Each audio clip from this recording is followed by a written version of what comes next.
políticos que buscam desesperadamente escapar do braço da justiça tomarão o poder unidos aos derrotados nas últimas 4 eleições. Não ascendem ao governo pelo voto direto, como eu e Lula fizemos em 2002, 2006, 2010 e 2014. Apropriam-se do poder por meio de um golpe de Estado.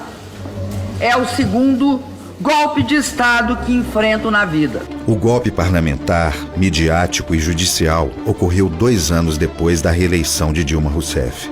Peritos do Senado concluíram que Dilma Rousseff não cometeu as chamadas pedaladas fiscais, ou seja, operações de crédito entre bancos estatais e o governo federal. Costuma-se dizer que a primeira vítima de uma guerra é a verdade. Na realidade, guerras tradicionais e guerras políticas começam com desprezo pelos fatos. No Brasil, não foi diferente. A primeira vítima do golpe parlamentar midiático e de parte do judiciário cometido em 2016 não foi só a democracia, foi também a verdade. A mentira nasceu na mente doentia e na má-fé dos derrotados nas urnas. Foi espalhada aos 4 ventos pela imprensa golpista, principalmente a Rede Globo, e acabou sendo usada para derrubar um governo democrático. Mentiram sobre o tamanho da crise.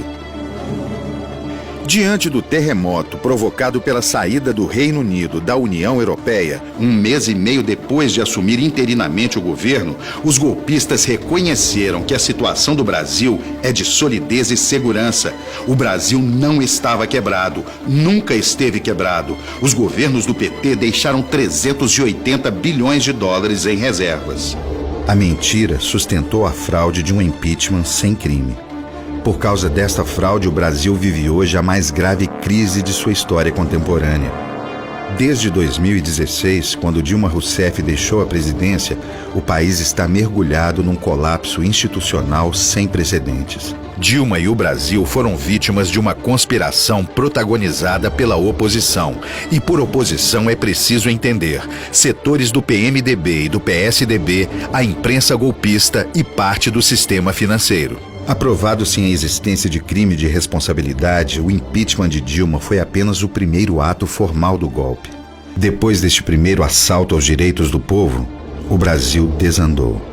O golpe arruína o desenvolvimento do país, aniquila a soberania nacional e anula a chance de dias melhores para o povo brasileiro. O projeto nacional progressista, inclusivo e democrático, que represento, está sendo interrompido por uma poderosa força conservadora e reacionária, com o apoio de uma imprensa facciosa. Vão capturar as instituições do Estado para colocá-las a serviço do mais radical liberalismo econômico e de retrocesso social. Em 28 de outubro de 2014, Dilma venceu pela 2ª vez consecutiva as eleições presidenciais. Obteve 54.501.118 votos. Foi reeleita para governar o Brasil por mais 4 anos. A contagem dos votos foi emocionante.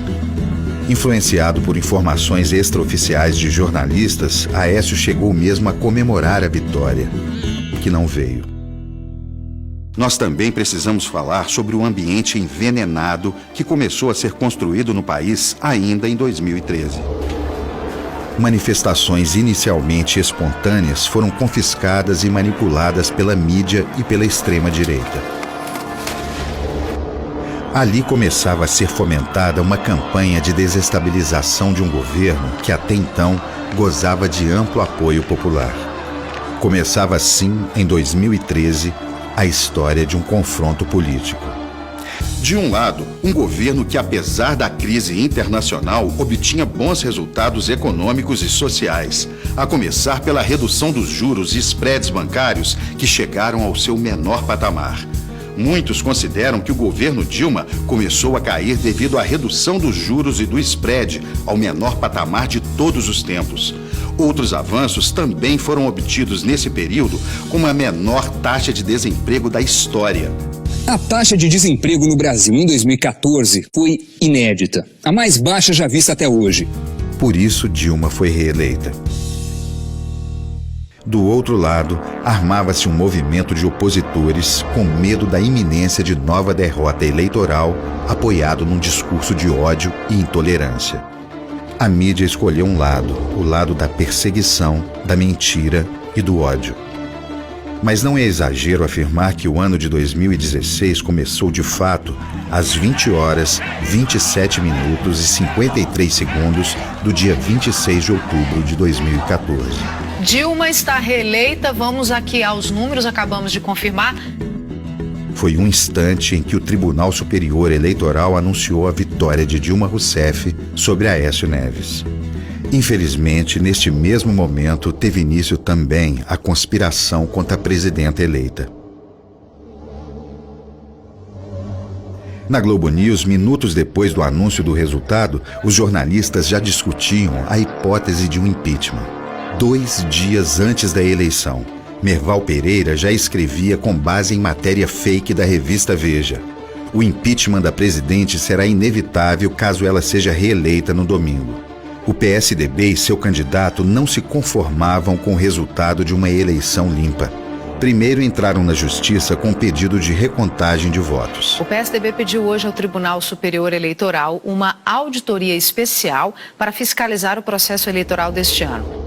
Perderam. Depois recorreram ao TSE para impugnar a diplomação da presidenta eleita. Perderam de novo. Mais tarde, o candidato derrotado confessou que agiu de má fé. Num dos grampos da Polícia Federal que o investigava, Aécio confidencia a seu amigo Joesley Batista, dono da JBS. Pô, não lembra depois da eleição? Os filhos da puta sacanearam tanta gente. Vamos entrar com um negócio aí pra gente encher o saco deles também. A intenção ficou clara e foi explicitada pelos tucanos: desestabilizar o governo eleito e inviabilizar suas ações políticas, econômicas e administrativas. Enfim, deflagrar uma crise política aproveitando a crise econômica que começava a atingir os países emergentes.